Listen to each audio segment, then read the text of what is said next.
After this, Absalom got himself a chariot and horses, and 50 men to run before him. And Absalom used to rise early and stand beside the way of the gate.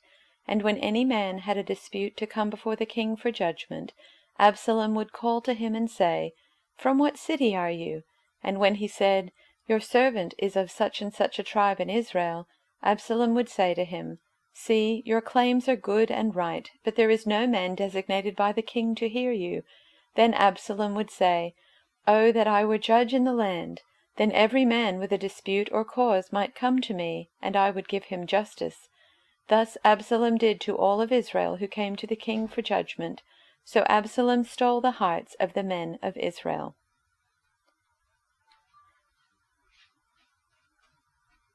After this, Absalom got himself a chariot and horses, and 50 men to run ahead of him. Absalom used to rise early and stand beside the road into the gate, and when anyone brought a suit before the king for judgment, Absalom would call out and say, "From what city are you?" When the person said, "Your servant is of such and such a tribe in Israel," Absalom would say, "See, your claims are good and right, but there is no one deputed by the king to hear you." Absalom said, moreover, "If only I were judge in the land, then all who had a suit or cause might come to me, and I would give them justice." Thus Absalom did to every Israelite who came to the king for judgment. So Absalom stole the hearts of the people of Israel.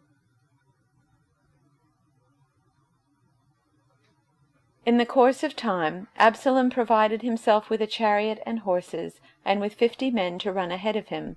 He would get up early and stand by the side of the road leading to the city gate. Whenever anyone came with a complaint to be placed before the king for a decision, Absalom would call out to him, "What town are you from?" He would answer, "Your servant is from one of the tribes of Israel." Then Absalom would say to him, "Look, your claims are valid and proper, but there is no representative of the king to hear you." And Absalom would add, "If only I were appointed judge in the land, then everyone who has a complaint or case could come to me, and I would see that they receive justice." Absalom behaved in this way toward all the Israelites who came to the king asking for justice, and so he stole the hearts of the people of Israel.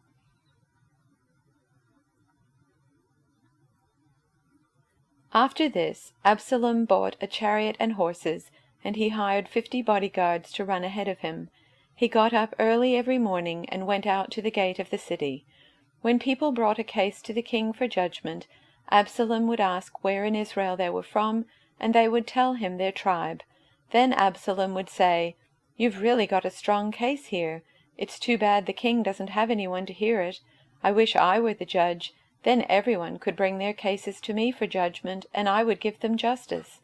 Absalom did this with everyone who came to the king for judgment, and so he stole the hearts of all the people of Israel.